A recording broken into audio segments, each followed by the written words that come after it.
น้ำไม่ได้ดีเนาะสีได้เบิ่งงัวพร้อมเนาะงัวกระเลียงสบายดี FC ทุกคนฝั่งลาวแล้วก็ฝั่งไทยมื้อนี้อยู่กับซอง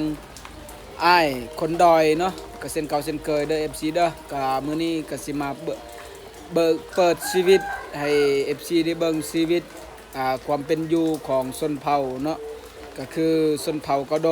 ของพวกเฮาเด้อก็อยากให้ FC ทุกคนไปเบิ่งว่าการยามช่วงฝนตกนี่เกลือเป็ดเกลือไก่เพราะว่าบ่มีเวียกเฮ็ดงานทำหรือเฮ็ดสิ่งใดก็ให้ FC ไปติดตามเบิ่งว่าการเกลือไก่ของชนเผ่ากะโดสิเป็นจังใดก็ไปติดตามกันเลยเด้อทุกคนเด้อให้ FC ได้เบิ่งว่าเฮาเกลือไก่ด้วยหำนี่เนาะเพราะว่ามันจังกินง่ายหั่นน่ะทุกคนนะเด้อให้ FC ได้เบิ่งได้ติดตามวิถีชีวิตของชนเผ่ากะโดยามตอนเช้ายามเช้าเกลือเป็ดเกลือไก่เนาะอันนี้ก็แม่นอาชีพที่ว่ามันพัฒจากบ่ได้แต่ปู่แต่ย่าดังเดิมเป็นอาชีพดังเดิมเด้อทุกคนเด้ออยากฝากให้ FC ทุกคนไปติดตามเบิ่งเห็นบ่นี่การเกลือไก่นี่เฮาใส่หำและเฮาโคเลแบบนี้เนาะเห็นบ่โคเลแบบนี้เด้อมือเฮาใส่หำแล้วก็ใส่น้ำเติมอีกน้อยนึงเฮากะเอาว่าซับลายน้อยซำใดไก่ของเฮาเป็ดของเฮานะและเฮาก็สามารถเฮ็ดแบบนั้นได้เนาะคันลายเฮาก็ใส่ลายคือกันเด้อพี่น้องเด้อคันน้อยก็ใส่น้อยเนาะคันบ่พอเฮาก็เติมอีกเนาะอันนี้แม่นเอาหำที่เฮาสีเขาเปลือกมาเลยเนาะเมื่อสีเขาเปลือกมาเฮาก็เอาหำมาไว้เพื่อให้เป็ดให้ไก่ของเฮากินนะเฮาบ่ปะได้เวลาเฮาสีเขานี่เฮาบ่ปะเด้อเฮาบ่ปะเพื่อให้เป็ดให้ไก่ของเฮาได้กินเนาะเพราะว่าจากที่เฮา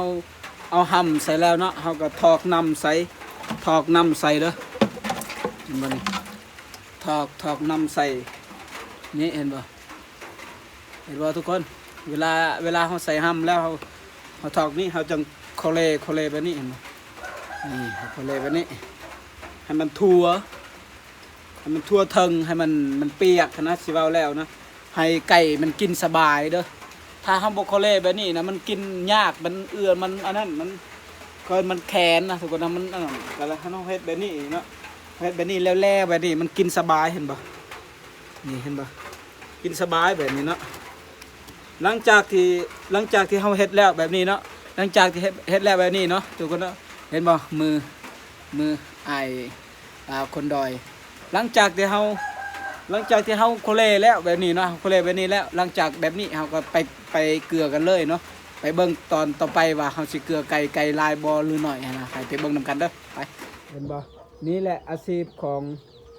อ้ายบนดอยเด้อเลี้ยงไก่เนาะไก่ก็มีแต่ตัวงามๆเด้อตัว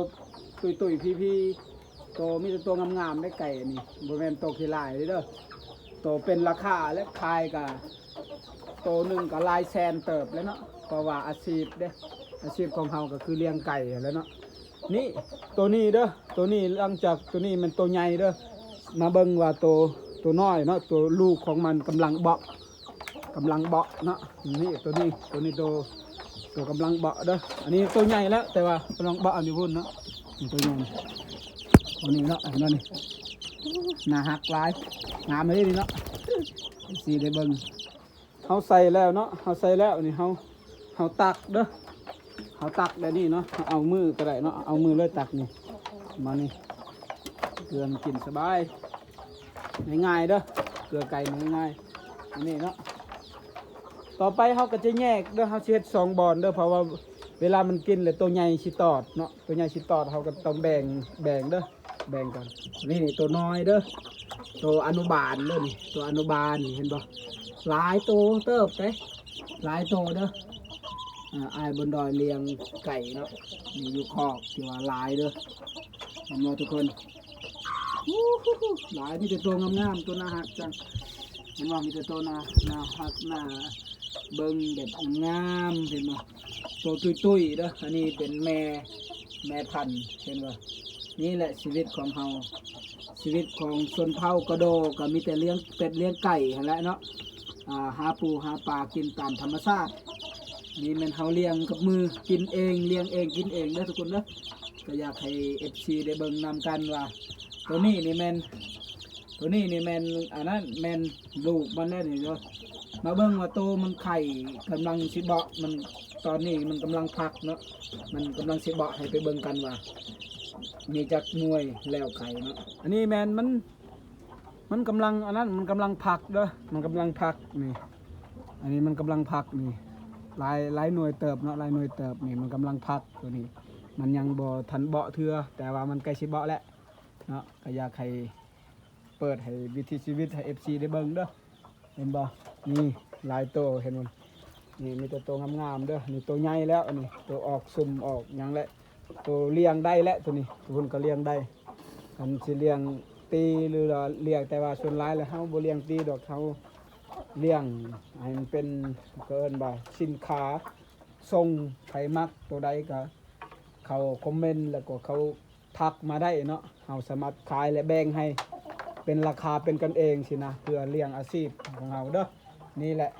นี่เห็นบ่ชีวิตของเลี้ยงไก่กับจำซี่จะได้เด้อทุกคนเด้อให้ไปเบิ่งอีกว่าบอลหนึ่งให้ FC ไปเบิ่งบอลหนึ่งก็คือว่าบอลนั้นเป็นบอลที่ผสมเนาะตัวนั้นมันผสมพอพันธุ์แล้วก็แม่พันธุ์หลักเด้อให้ไปเบิ่งตอนต่อไปตัวนี้นี่กำลังผสมนี่กำลังผสมเด้อตัวแม่กับตัวผู้ที่ว่าราคาก็ด้วย แพงหลายเติบเลยเนาะอันนี้แม่นที่ว่าเฮาผสมเด้อคู่ของมันเลยนี่เห็นบ่กำลังผสมแต่ว่าเฮาก็เกลือมันคือเก่าเนาะเกลือให้มันกินอิ่มเลยเพราะว่ามันต้องกินอิ่มมันจังผสมได้ไข่หลายมันดุผสมดุได้คันว่ามันกินอิ่มมันกินบ่อิ่มเลยบ่ได้เนาะอันนี้มานี่มันอยากกินข้าว กินเอาเลยกินแล้วก็ไข่มาให้หลายๆหน่วยไข่ให้หลายๆหน่วยได้เด้อนี่แหละชีวิตของชนเผ่าเฮาก็เลี้ยงเป็ดเลี้ยงไก่แมนยูเฮาชนเผ่าแต่มักเลี้ยงไก่ตีเด้อสายพันธุ์นี่เฮาเอามาแต่พังไทยพุ่นเด้อสายพันธุ์นี่สายพันธุ์เยี่ยนี่อันนี้แม่นสายพันธุ์มาจากไทยพุ่นเอามานำพี่น้องที่ว่าลืมเคยกันที่อยู่พังไทยพุ่นและเขาฝากมาให้เนาะอันนี้ก็แม่นเห็นบ่นี่น้ำลายตัวนี้ตีนี่ระดับเลยตีนี่แต่ว่าเฮาบ่ได้เน้นตีแต่เฮาเน้นขายเมื่อมันแจกลูกมาแล้วเฮาก็เอาลูกมันไปขายเนาะเห็นบ่นี่งามหลายทุกคนเอ้ยให้ FC เบิ่งตอนต่อไปว่าเฮาเลี้ยงบัดนี้เนาะบัดแล้วเฮาสิเลี้ยงแบบใส่ซุ้มใส่ยังและติดตามตอนต่อไปเด้อแต่สำนี้ก็จบเพียงเท่านี้ก่อนเนาะมันเพราะว่าเมื่อใกล้แล้วก็มีงัวพร้อมเนาะ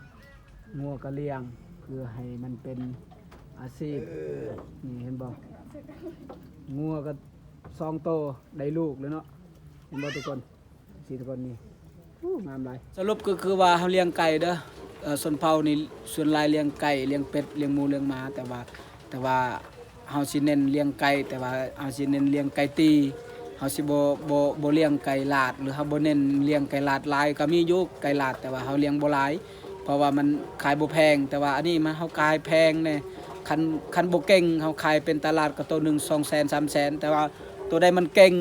ตัวใดมันตีเก่งไก่ตีนี่ตัวใดมันตีเก่งเฮาก็ขายเป็นล้านพุ่นแหละขายส่งให้เขาเจ้าเขามาเอาโดยตัวเองเลยนะอันนี้แม่นอาชีพของเฮาเนาะก็ถือว่ามันหาเงินหาคำให้เฮาได้หลายเด้อทุกคนเพราะว่าส่วนเผาของเฮาก็บ่มีเวียกเฮ็ดงานทำหยังก็มีแต่เลี้ยงเป็ดเลี้ยงไก่นี่แหละส่วนหลายเป็นหลักก็คือ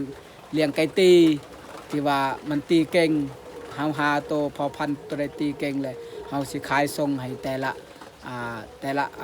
คนที่มักเลี้ยงไก่ตีนะก็เฮาก็ขายส่งให้เขาเจ้าถ้าตัวใดมันบ่เก่งเฮาขายให้มันเป็นตลาดเฮาขายให้ตลาดพุ่นเฮาเอาเงินเอาคำตัวหนึ่งละ100,000 200,000เพราะฉะนั้นเฮาจึงมักว่าเน้นเป็นไก่ตีเป็นหลักเด้ออันนั้นแหละคืออาชีพของชนเผ่าของพวกเฮาก็อยากฝากให้ FC ต่อไปนี้ก็อยากฝากให้ FC เด้อติดตามและให้กำลังใจให้อ้ายคนดอยแดเพื่อจะเฮ็ดคลิปต่อไปเนาะ1ก็คือกดไลค์2กดแชร์3กดติดตามเด้อให้เมื่อเบิ่งจบคลิปนี้แล้วก็ให้ติดตามให้เพื่อกำลังใจให้เฮาเนาะให้อ้ายนำเพื่อให้เฮ็ดคลิปต่อไปเพื่อจะ พี่น้องจะบ่ขาดการติดตามคลิปต่อไปเนาะคลิปนี้คำข่าวคำว่าสำบายดี